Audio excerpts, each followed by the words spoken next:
Hello बच्चों, कैसे आप लोग। My name is Rohit Yadav और क्लास 10 के क्रैश कोर्स का जो फिजिक्स वाला पार्ट है उसको मैं आपको पढ़ाऊंगा। और इस फिजिक्स वाले पार्ट में सबसे पहले हम जानते हैं कि फिजिक्स का सिलेबस क्या क्या है और पूरे पेपर में साइंस वाले पोर्शन में से फिजिक्स का कंटेंट कितना है, क्या मार्किंग स्कीम्स है और टॉपिक वाइज वेटेज कितना है। ठीक है, तो जैसा कि तुम देख रहे हो कि क्वेश्चंस का पैटर्न पेपर का कैसा है। ठीक है, देखो सबसे पहले समझो कि एमसीक्यू कितने आने वाले हैं 20 पर एमसीक्यू कितना है, एक नंबर का टोटल नंबर कितने वाले वाले हैं 20। तो इसका मतलब क्लियर है कि हमारे पेपर में साइंस के बोर्ड के एग्जाम्स वाले दिन कितने क्वेश्चंस आने वाले हैं बच्चे, 20 क्वेश्चंस एमसीक्यू आने वाले हैं। ठीक है, सेक्शन बी यानी कि शॉर्ट आंसर टाइप क्वेश्चंस जिसमें कितने क्वेश्चंस होने वाले हैं 5 पर क्वेश्चन, 2 मार्क्स का है, टोटल नंबर 10। तो हमें शॉर्ट आंसर टाइप क्वेश्चंस को भी ध्यान देना है। शॉर्ट आंसर टाइप क्वेश्चंस कैसे होते हैं, जिनके आंसर हमें बेसिकली 2 लाइन में या 3 लाइन में लिखने होते हैं। ठीक है, छोटे छोटे न्यूमेरिकल हो सकते हैं, जस्ट फॉर्मूला अप्लाई करो और 2-3 लाइन में उसका आंसर निकल आता है। नेक्स्ट शॉर्ट आंसर टाइप 2, इसके कितने होते हैं 6, ये कितने आ रहे हैं 3 नंबर का 18 मार्क्स। ठीक है, नेक्स्ट लॉन्ग आंसर क्वेश्चंस कौन से होते हैं बच्चों, जो न्यूमेरिकल्स होते हैं बड़े बड़े या 2-3 डेफिनेशन एक ही क्वेश्चन के अंदर पूछ ली जाती है। जनरली क्वेश्चन ऐसे ही पूछे जाता है। ठीक है, वो जनरली कितने आ रहे हैं, 4 आ रहे हैं, एक क्वेश्चन 5 नंबर का, टोटल मार्क्स 20। ठीक है, नेक्स्ट केस बेस्ड स्टडीज, यानी कि हमें एक पूरा केस दे रखा होता है, पैराग्राफ दे रखा होता है, उसके आधार पर 2-3 क्वेश्चन पूछ ले जाते हैं। ठीक है, उस तरह के क्वेश्चंस, नंबर ऑफ क्वेश्चंस कितने आ सकते हैं 3-4 मार्क्स का एक क्वेश्चन, टोटल 12 नंबर। ठीक है, इन टोटल मिला के कितने नंबर हो जाते हैं बेटा 80। तो यानी साइंस का जो पेपर रहने वाला है वो कितने का रहने वाला है हमारा 80 मार्क्स का रहने वाला है। ठीक है, तो बाकी के 20 नंबर बेटा वो होते हैं प्रैक्टिकल के। इस तरीके से 80 + 20 क्या बनता है हमारा 100 मार्क्स का पेपर बन के रेडी होता है। प्रैक्टिकल्स आपके स्कूल्स में होंगे साइंस के, उसके बेसिस पे आपको ये नंबर मिलने वाले हैं। इसके बाद एक बार समझो जरा, टॉपिक वाइज में आइडिया लेता हूँ जिसमें फिजिक्स के बारे में हम पढ़ने वाले हैं। सबसे पहले लाइट, ये फिजिक्स का पोर्शन है, ह्यूमन आई फिजिक्स का पोर्शन है, इलेक्ट्रिसिटी फिजिक्स का पोर्शन है, मैग्नेटिक इफेक्ट एक फिजिक्स का पोर्शन है। बेटा ये सिलेबस में नहीं।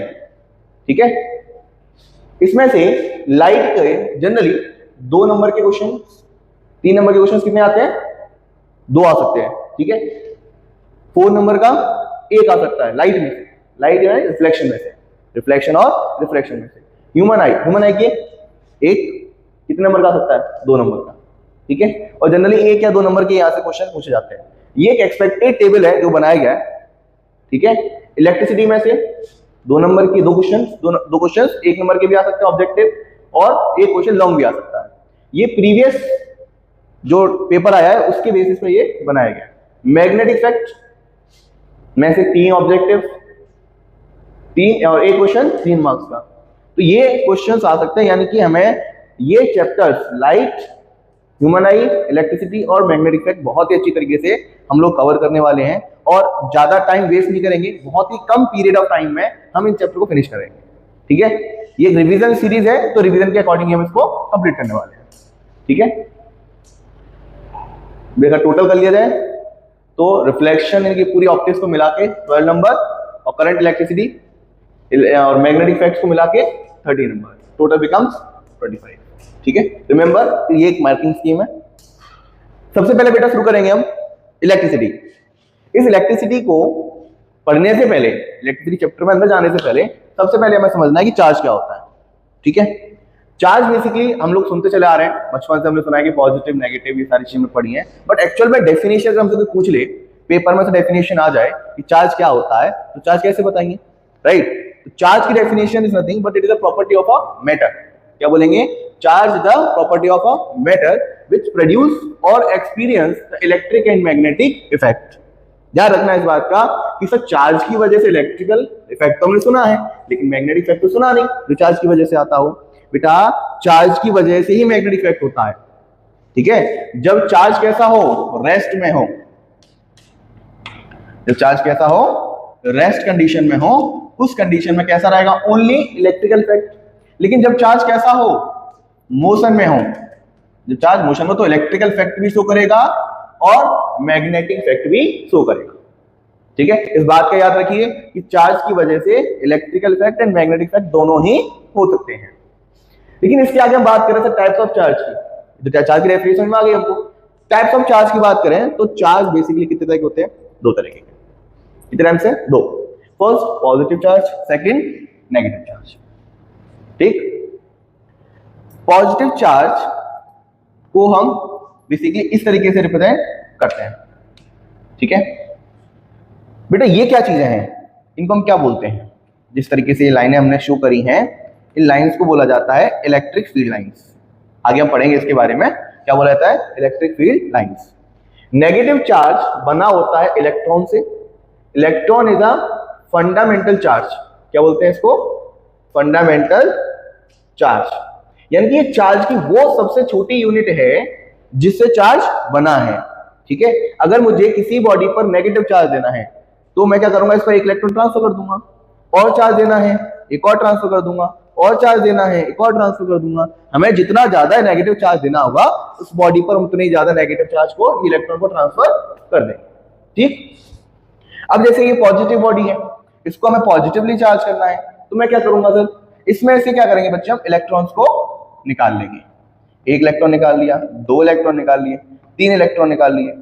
यानी जितना हमको इसको पॉजिटिव चार्ज देना होगा उतना ही हमें इसमें से इलेक्ट्रॉन निकालना पड़ेगा। ज्यादा पॉजिटिव चार्ज देना है तो ज्यादा इलेक्ट्रॉन निकाल लो, और कम पॉजिटिव चार्ज देना है तो कम इलेक्ट्रॉन निकाल लो। उसमें क्या कर रहे हैं हम? बॉडी को अगर नेगेटिवली चार्ज कर रहे हैं तो हमें इलेक्ट्रॉन देना पड़ रहा है। अब आपके दिमाग में डाउट आ रहा होगा, सर क्यों ना इसको पॉजिटिव चार्ज के लिए, क्योंकि जब पॉजिटिव चार्ज किससे बना हुआ है? हमारा प्रोटॉन से मिलकर बना है, क्यों ना इसको हम प्रोटॉन को निकालें और इसको दे दें? तो it's a very simple process. Proton को निकालो, इसको दे दो, निकालने की आवश्यकता नहीं कुछ भी। इलेक्ट्रॉन भी है तो क्या हुआ? प्रोटॉन दे दो, ये चार्ज हो जाएगा पॉजिटिवली। लेकिन ऐसे हम प्रोटॉन को नहीं निकाल सकते हैं। अब क्यों नहीं निकाल सकते? That will study in next topic, जो भी हमारा अगला टॉपिक है उसमें इसको हम स्टडी करेंगे। ठीक है, आगे डिस्कस करते हैं बेटा प्रॉपर्टीज ऑफ चार्ज के बारे में। ये तुमने पढ़ लिया टाइप्स ऑफ चार्ज कितने तरह के होते हैं? दो तरह के, पॉजिटिव एंड नेगेटिव। ठीक है, पॉजिटिव चार्ज प्रोटॉन से मिलकर बना हुआ है, नेगेटिव चार्ज इलेक्ट्रॉन से मिलकर बना हुआ है। ठीक है, लेकिन प्रॉपर्टीज की बात करें तो क्या प्रॉपर्टीज हो सकती हैं? जैसे सेम चार्ज, जैसे पॉजिटिव पॉजिटिव, ये क्या है? सेम चार्ज है, attract each other, no it's repel. Same charge repel each other. Positive positive क्या करेंगे? एक दूसरे को रिपेल करेंगे। ये इसको इधर धक्का देगा, ये इसको इधर धक्का देगा। ठीक है, और नेगेटिव चार्ज क्या करेंगे? एक दूसरे को रिपेल करेंगे। क्यों? क्योंकि दोनों ही कैसे ही सेम चार्ज है, ये दोनों कैसे आपस में सेम चार्ज है। लेकिन अगर क्या हो सर, मैं एक को पॉजिटिव ले लूं, एक को मैं नेगेटिव ले लूं, तो ये सर क्या आपस को रिपेल करेंगे? नहीं करेंगे साहब। तो क्या करेंगे? ये एक दूसरे को अट्रैक्ट करेंगे, ये इसको अट्रैक्ट करेगा, ये इसको अट्रैक्ट करेगा। तो remember, same charge always repel each other and opposite charges always attract each other. एक दूसरे की तरफ ये अट्रैक्ट होंगे। ठीक है, तो remember this thing, same charge repel each other and vice versa, यानी कि अनलाइक चार्जेस या not same charges attract each other. ठीक है, next point is the charge is a scalar quantity. आप सभी जानते होंगे स्केलर एंड वेक्टर में डिफरेंस क्या है। तो ऐसी क्वांटिटीज जिनको डिफाइन करने के लिए सिर्फ हमें मैग्नीट्यूड की नीड हो, उसे हम कहते हैं स्केलर क्वांटिटी। तो चार्ज कैसी है? स्केलर क्वांटिटी है। इनकी एक बॉडी पर प्लस चार्ज है, 2 प्लस चार्जेस है और 2 नेगेटिव चार्जेस है, तो इन दोनों का सम क्या हो जाएगा? टोटल 0। इसमें कोई चार्ज नहीं है। ठीक है, तो स्केलरली इसको हम ऐड करेंगे। Next, charge always associated with mass. इसका क्या मतलब है? कि चार्ज कभी भी बिना मास के एग्जिस्ट नहीं करेगा। चार्ज होगा वहां मास भी होगा। ठीक है, फॉर एग्जांपल हम समझते हैं, हमने देखा भी होगा कि चार्ज हमेशा किसी ना किसी बॉडी पे होता है। चार्ज हमेशा किसी ना किसी बॉडी पे होता है। लेकिन अब आपके दिमाग में डाउट भी आ रहा होगा, सर मैंने ना एक बॉल ले ली। क्या ले लिए? बॉल, जिसके ऊपर कोई चार्ज है ही नहीं। इसके अंदर चार्ज है ही नहीं, तो क्या इसके अंदर चार्ज नहीं होगा? सर इसके अंदर चार्ज तो है ही नहीं। आपने बोला कि charge always associated with mass, लेकिन इसके ऊपर तो चार्ज है नहीं, तो 0 है, न्यूट्रल है। नहीं, इसका मतलब ये है बेटा कि जितना इसमें पॉजिटिव चार्ज है उतना इसमें क्या है? Negative charge. ठीक है, तो दोनों मिलके क्या कर रहे हैं? एक दूसरे को न्यूट्रल। इसलिए टोटल नेट इफेक्टिव चार्ज कितना हो गया? 0। ठीक है, तो चार्ज हमेशा किसके साथ एग्जिस्ट करेगा? मास के साथ। मास होगा तो चार्ज होगा, बिना मास के चार्ज एग्जिस्ट नहीं करता है। Next, charge is conserve. इस लाइन का मतलब क्या है कि बच्चों अगर मैं इस पर बोलूं कि इस बॉडी के पास प्लस का 2 कूलम चार्ज है, कितना चार्ज है इस पे? प्लस का 2 कूलम चार्ज। तो इसका मतलब क्या है कि अगर ये बॉडी किसी भी बाहरी सिस्टम से कांटेक्ट में नहीं आए तो कई साल बाद, कई हजारों साल बाद भी अगर मैं इस बॉडी को देखूंगा तो इसका चार्ज मुझे क्या मिलेगा? 2 कूलम चार्ज ही मिलेगा। Charge is conserved always when there is no external factor acting on the system। ठीक है। Charge is transferable. इसका मतलब क्या है कि चार्ज को हम एक बॉडी से दूसरी बॉडी पर ट्रांसफर कर सकते हैं। एक बॉडी में ले लूं, यहां से दूसरी बॉडी में मैं ट्रांसफर कर सकता हूं। इसके 3 बेसिक मेथड्स हैं। मेथड नंबर 1 क्या है? बाय फ्रिक्शन, इसके बारे में पढ़ेंगे, फ्रिक्शन। नेक्स्ट कंडक्शन, आप लोगों ने भी एग्जांपल देखा होगा फ्रिक्शन का। और तीसरा क्या है? इंडक्शन। इन तीनों ही प्रोसेस के बारे में पढ़ने वाले हैं कि चार्ज को ट्रांसफॉर्म कैसे कर सकते हैं। तो फ्रिक्शन का आप लोगों ने एग्जांपल देखा होगा बहुत सारे कि आप एक पेन को जस्ट बालों से रब कीजिए और थोड़ी देर बाद जब उसको हम क्या करते हैं, पेपर से चिपकाते हैं तो पेपर से चिपक जाता है। या बैलून के एग्जांपल आप लोगों ने देखा होगा कि बैलून को थोड़ा बालों से रब कर लो और फिर वो बैलून बालों से चिपक जाता है। बिकॉज रब करने से क्या होता है, बैलून से जो चार्ज है वो हमारे हेयर पे ट्रांसफर हो जाता है। ठीक है, तो बैलून के ऊपर कैसा चार्ज आ गया? पॉजिटिव, और इसके ऊपर नेगेटिव। तो नेगेटिव एंड पॉजिटिव, जैसा कि हमने यहां समझा था कि चार्ज की कैसी है प्रॉपर्टी है कि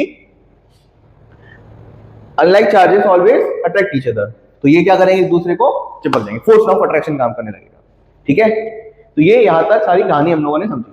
the last point is about the properties of charges. Charge is quantized in nature. Charge is quantized in nature. इसका मतलब क्या है बच्चों, जरा ध्यान से समझना कि इसका मीनिंग है क्या। ठीक है,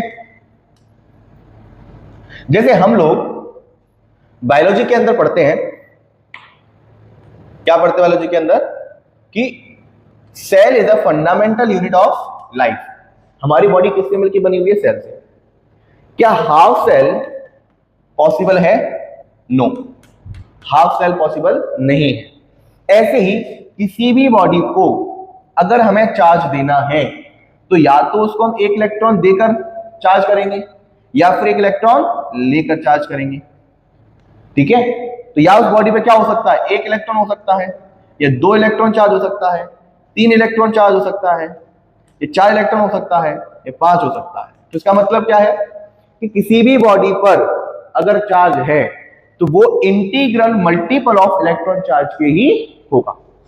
यानी कि हम ये नहीं कह सकते कि इस बॉडी पर 2.5 इलेक्ट्रॉन चार्ज प्रेजेंट है।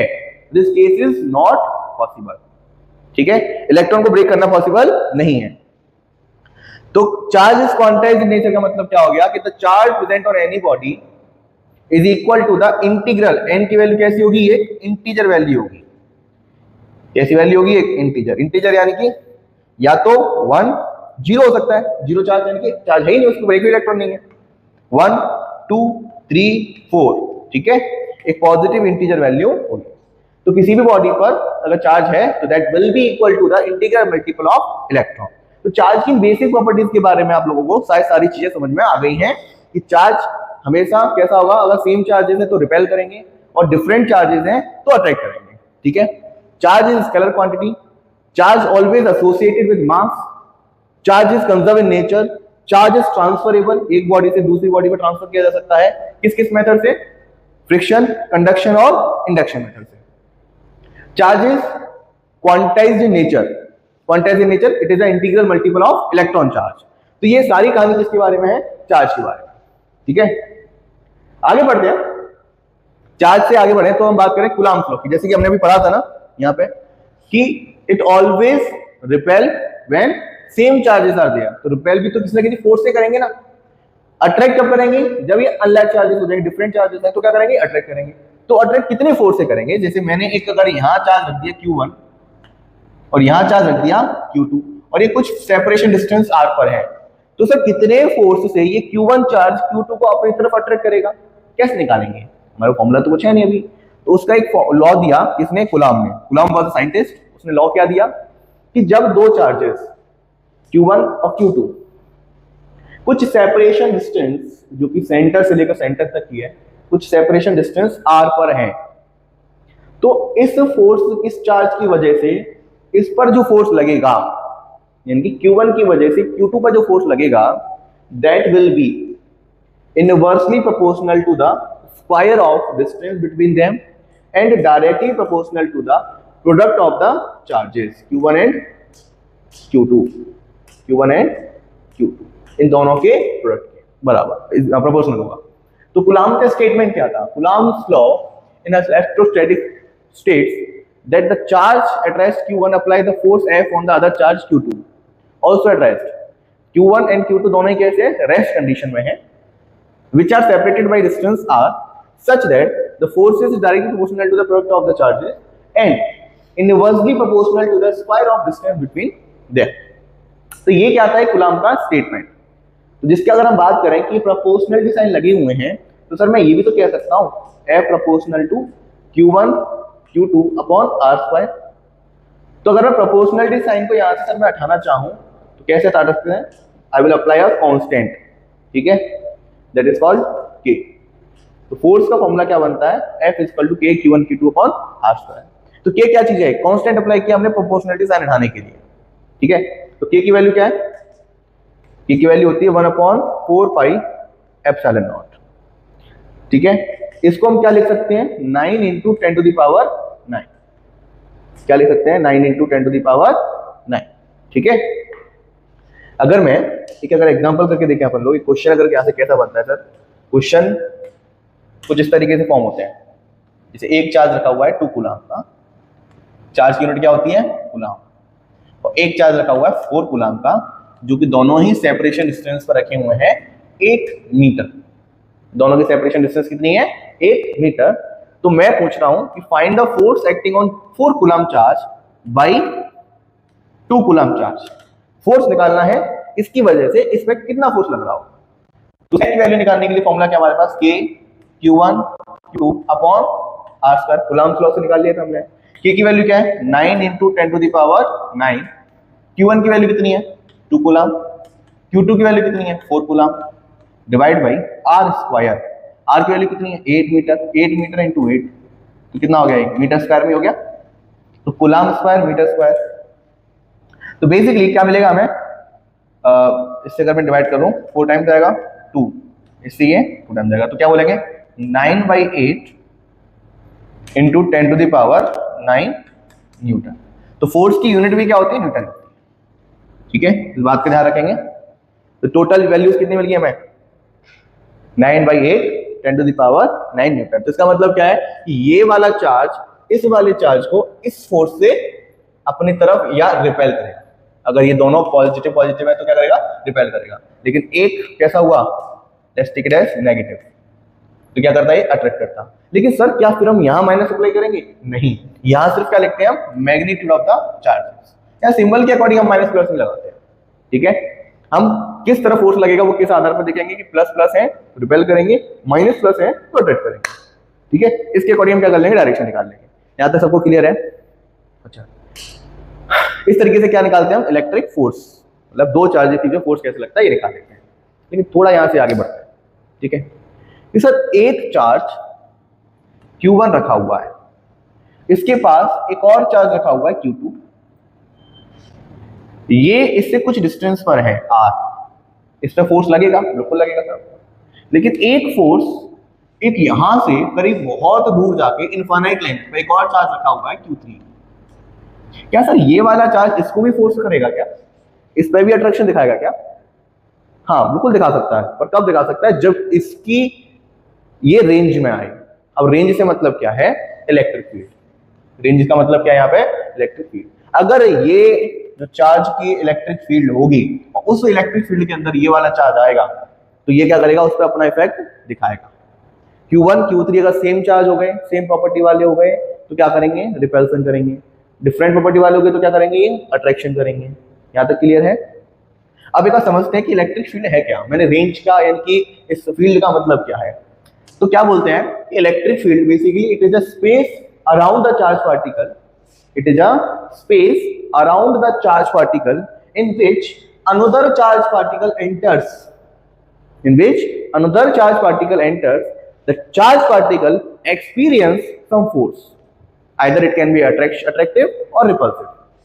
आप समझ रहे ध्यान से, इस बात का मतलब क्या है? डेफिनेशन आप नोट कर लीजिए बुक में कि अगर Q1 चार्ज की जो एक आसपास एक ऐसा स्पेस जो कहां तक है हमें नहीं पता, लेकिन उसमें कोई चार्ज एंटर कर गया, उस फील्ड के अंदर कोई चार्ज एंटर किया, तो ये वाला चार्ज क्या करेगा? उसको अपनी तरफ अट्रैक्शन करेगा या फिर उसको रिपेल करेगा।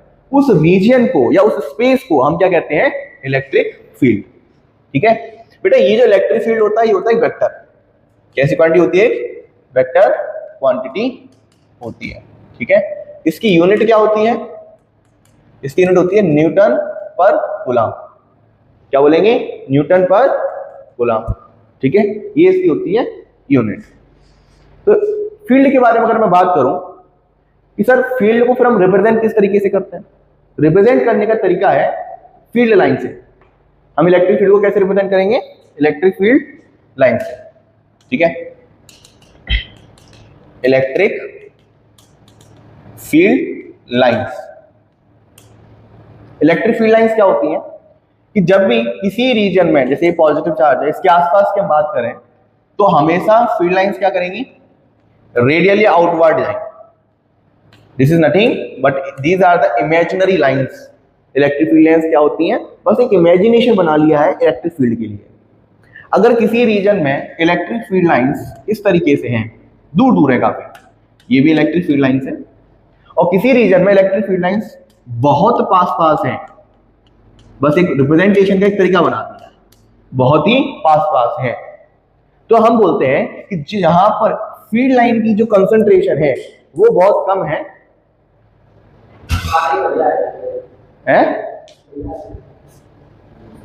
रख दो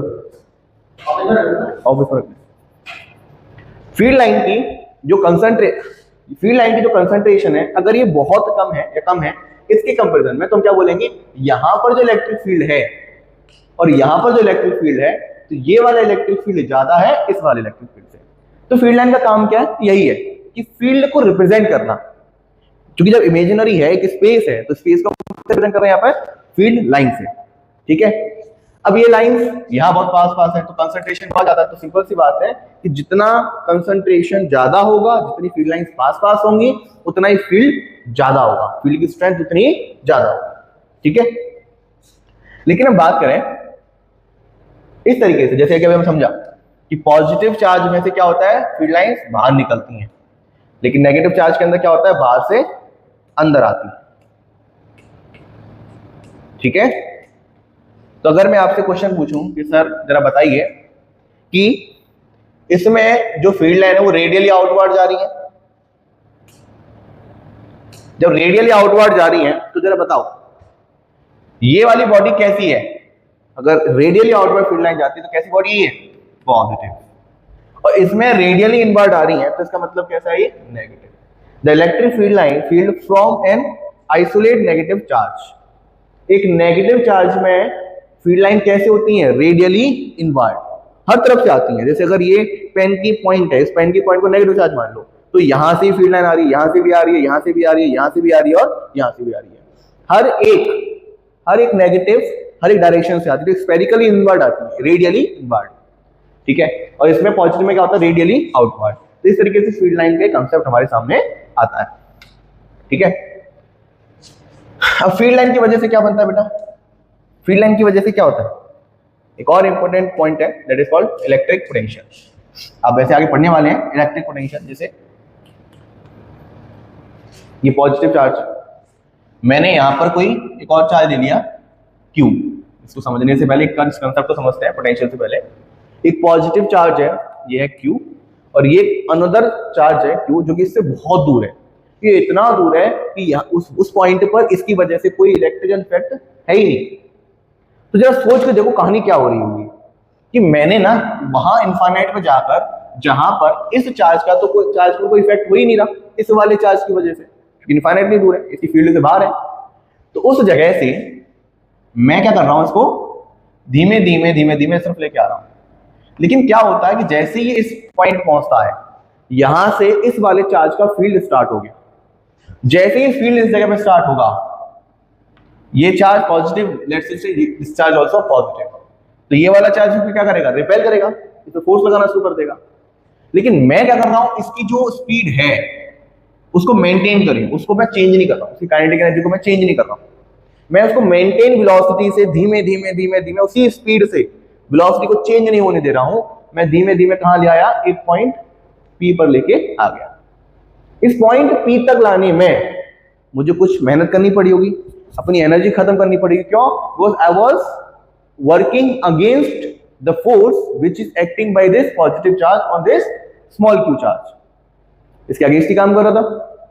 धीमे धीमे क्या लेके आया, इस जगह पे मैं लाके छोड़ दिया, तो मुझे कुछ ना कुछ क्या करना पड़ा हुआ, वर्क।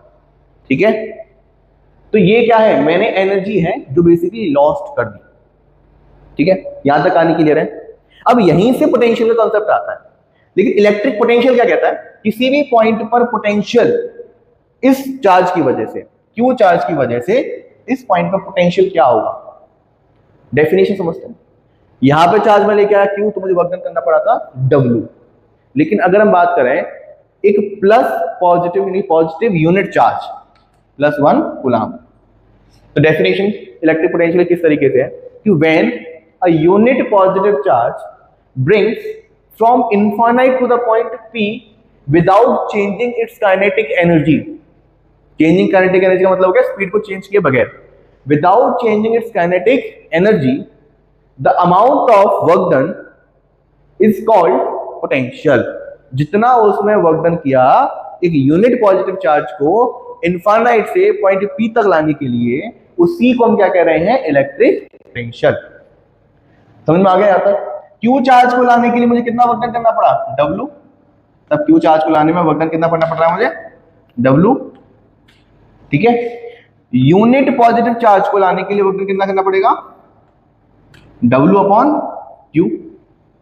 यही तो डेफिनेशन है क्या, इज कॉल्ड पोटेंशियल। तो इलेक्ट्रिक पोटेंशियल को रिप्रेजेंट करते हैं किससे, V से। This is called electric potential. ठीक है, अब V इक्वल टू क्या हो गया, W/Q। W की यूनिट जूल, Q की यूनिट कूलम, तो यूनिट ऑफ पोटेंशियल क्या बन जाता है, जूल पर कूलम, जिसे हम वोल्ट भी कहते हैं। This is also called a volt, क्योंकि ये पोटेंशियल के बारे में जो साइंटिस्ट थे उनका नाम था वोल्ट। ठीक है, उन्होंने अपने नाम पर क्या दे दी, यूनिट। तो इलेक्ट्रिक पोटेंशियल क्या है, electric potential at a point in electric field is the work done per unit charge to transporting it from infinity far away to the point A। Infinite से पॉइंट A तक लाने के लिए is defined as electric potential. यहां तक कहानी clear है? ठीक है, पोटेंशियल जैसा कि बताया गया, potential taken as 0 at infinity. Infinity potential 0 क्यों माना, क्योंकि वहां पे इलेक्ट्रिक फील्ड भी 0 है, फील्ड 0 मान लिया तुम, पोटेंशियल भी 0 कर दिया गया। यूनिट क्या होती है बेटा इसकी, वोल्ट और जूल पर कूलम। तो अगर डेफिनेशन अगर आ जाए बोर्ड में कि व्हाट इज इलेक्ट्रिक पोटेंशियल, तो कैसे बताएंगे, electric potential at a point A is in an electric field is the work done per unit charge in transporting it from infinity to point A is defined as electric potential। यहां तक clear है? Next समझते हैं meaning of 1 volt. एक volt का मतलब क्या है, जैसे अभी हमने पढ़ा ना, 1 volt is equal to 1 joule per coulomb. ये तो पढ़ा हमने, जूल बोलो, जूल पर कूलम बोल दो, या फिर वोल्ट बोल दो, बात तो एक ही है। तो 1 volt is equal to 1 joule per coulomb. तो इसका मतलब क्या है कि अगर यूनिट पॉजिटिव चार्ज को कुछ डिस्टेंस डिस्प्लेस करने के लिए अगर 1 जूल वर्क करना पड़ रहा है, तो इसका मतलब क्या है, the potential at this point is 1 volt। ठीक है, to move a charge particle through one point to the another point, 1 joule work is done in moving a charge from 1 coulomb, charge of 1 coulomb from one point to the another। तो वो क्या कहलाएगा, 1 volt. क्या कहेंगे उसको हम, 1 volt. 1 joule per coulomb. ठीक है, ये क्या है basically meaning of the 1 volt. ये आता है, ये आ सकता है 1 नंबर में, ऐसे के क्वेश्चंस जनरली बोर्ड में पूछ लिए जाते हैं। ठीक है, मीनिंग ऑफ इलेक्ट्रिसिटी। अब अच्छी बात है, अब यहां से आगे हम बात करते हैं किसकी, मीनिंग ऑफ। यहाँ पोटेंशियल के बारे में समझ लिया, वोल्टेज के बारे में समझ लिया, इलेक्ट्रिक फील्ड के बारे में समझ लिया, यानी कि हमने अब तक एक पूरा एक बेसिक जो चाहिए होता है इलेक्ट्रिसिटी को पढ़ने से पहले, वो हम यहाँ पे कवर कर चुके हैं बहुत ही 100% एफिशिएंसी के साथ में। ठीक है, अब मीनिंग ऑफ इलेक्ट्रिसिटी के बारे में मैं बात करूं, आज हम इतना ही कवर करेंगे, यहां से आगे की चीजें हम अगले लेक्चर में कवर करेंगे। ठीक है, तो इलेक्ट्रिसिटी के बारे में मैं बात करूं तो बेटा इलेक्ट्रिसिटी वैसे तो बहुत आजकल इंपॉर्टेंट है, इलेक्ट्रिसिटी के बगैर तो कुछ ही नहीं हो सकता। आप क्लास भी नहीं ले पाओगे क्योंकि इलेक्ट्रिसिटी नहीं होगी तो मोबाइल चार्ज नहीं होगा, मोबाइल चार्ज नहीं होगा तो क्लास नहीं ले पाओगे। ठीक है, तो इलेक्ट्रिसिटी एक बहुत ही इंपॉर्टेंट एसेट है जीवन के अंदर। ठीक है, विदाउट इलेक्ट्रिसिटी आजकल तो यह है कि ह्यूमन लाइफ पॉसिबल भी नहीं है। ठीक है, गर्मी में इसी की वजह से बढ़ जाएंगे, तो बहुत ही जरूरी है ह्यूमन सर्वाइव के लिए। 2 तरीके की इलेक्ट्रिसिटी है, एक बेसिकली स्टैटिक, दूसरी करंट इलेक्ट्रिसिटी। स्टैटिक यानी कि जहां पर क्यू की जो वेलोसिटी है या जो स्पीड है वो क्या हो, 0, स्टैटिक चार्ज रखा हो, जगह जगह पे चार्ज रखे हुए हैं। ठीक है, अब वो सभी चार्जेस मूव कर रहे हैं कुछ इस तरीके से कि नेट फ्लो ऑफ चार्ज 0 हो जाए, यानी कि अगर जितना चार्ज इधर मूव करा उतना ही चार्ज वापस आ गया, तो नेट फ्लो क्या हो गया, 0। तो इनकी एक ऐसा मोशन जिसमें net flow of the charge क्या हो, 0 हो, उस तरह की इलेक्ट्रिसिटी का कहते हैं स्टैटिक इलेक्ट्रिसिटी। पर इसका कोई इफेक्ट नहीं होता, इस इलेक्ट्रिसिटी का कोई इफेक्ट नहीं होता, आप कहीं भी उसमें हाथ लगा दो, करंट वरंट कुछ नहीं आएगा। ठीक है, इसका कोई इफेक्ट नहीं होता। जनरली इलेक्ट्रिसिटी देखी जाती है कॉपर वायर बस रखा हुआ है, इस पर हमने ना बैटरी कनेक्ट किया है ना कुछ और लगाया है, बस कॉपर वायर रखा हुआ है, इसके अंदर इलेक्ट्रॉन इधर से उधर रैंडम मोशन करते रहते हैं, इधर से इधर चला गया, ये इधर चला गया, उल्टा सीधा इलेक्ट्रिक मोशन इसमें होता रहता है। लेकिन overall flow of the charge through this cross section is 0। तो कोई चार्ज का फ्लो हो ही नहीं रहा है, तो यहां पर करंट का फ्लो नहीं होता। इस तरीके की इलेक्ट्रिसिटी को क्या कहते हैं, स्टैटिक इलेक्ट्रिसिटी। नेक्स्ट बात करते हैं करंट इलेक्ट्रिसिटी। करंट इलेक्ट्रिसिटी का मतलब क्या हो गया कि किसी भी वायर के क्रॉस सेक्शन में से इलेक्ट्रॉन अभी रेस्ट में है, थोड़ी देर बाद जब हम देखें तो ये सारे के सारे इलेक्ट्रॉन एक ही डायरेक्शन में मूव करने लगते हैं और इस क्रॉस सेक्शन से बाहर निकलना शुरू हो जाए तरफ, तो हमें कुछ चार्ज एक इस क्रॉस सेक्शनल एरिया से निकलता हुआ दिखाई देगा। तो जब इसमें से कुछ नेट चार्ज फ्लो करना शुरू कर दे, यानी चार्ज किसी वायर में से फ्लो करना शुरू कर दे, इस तरीके की इलेक्ट्रिसिटी हम क्या कहेंगे, करंट इलेक्ट्रिसिटी। ठीक है, तो बेसिकली इलेक्ट्रिसिटी के बारे में सिर्फ इतना ही नहीं है, या सिर्फ इलेक्ट्रिक करंट के बारे में ही इतना नहीं है, अभी तुम्हें और भी कुछ पढ़ना है। It was just an introduction about the electricity, जो कि आज हमने रिकॉर्ड करा। कल इस टॉपिक के डीप कंसेप्ट्स को हम पढ़ने वाले हैं। This was just a basic class for the electricity. आगे हम इलेक्ट्रिसिटी के मेन इलेक्ट्रिक करंट की डेफिनेशन क्या है, कब हम इलेक्ट्रिक करंट बोलेंगे और कब इलेक्ट्रिक करंट नहीं बोलेंगे, इन सारी बातों को हम पढ़ने वाले हैं। इलेक्ट्रिक पोटेंशियल, इलेक्ट्रिक बैटरी के बारे में हम पढ़ेंगे, रेजिस्टेंस के बारे में पढ़ेंगे, रेजिस्टिविटी के बारे में पढ़ेंगे।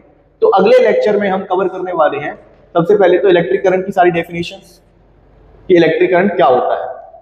ठीक है, नेक्स्ट रेजिस्टिविटी को हम कवर करेंगे, रजिस्टिव। ठीक है, अगली रेजिस्टेंस भी हम कल ही कवर करने वाले हैं। ठीक है, रेजिस्टेंस ऑफ अ वायर, एक वायर का रेजिस्टेंस क्या होता है वो भी हम अगले लेक्चर में कवर करेंगे, रेजिस्टेंस ऑफ वायर। ठीक है, और उसके अगले में हम कॉम्बिनेशन से स्टार्ट करेंगे। तो बेसिकली 4 लेक्चर के अंदर पूरी हम इलेक्ट्रिसिटी को फिनिश करने वाले हैं। तो बिल्कुल आपको स्टेप बाय स्टेप, अगर कोई पॉइंट समझ में नहीं आ रहा है, एक बार को ध्यान से वापस से देखो, कुछ चीजें जल्दी जल्दी में आपने ध्यान नहीं दे पाया, आप उसको दोबारा से देखो। ठीक है, पर उसको एक बार रिकैप कर लो, बाकी का आप डाउट क्लासेस में आके आप डिस्कस कर लीजिएगा। ठीक है, ऑल द बेस्ट।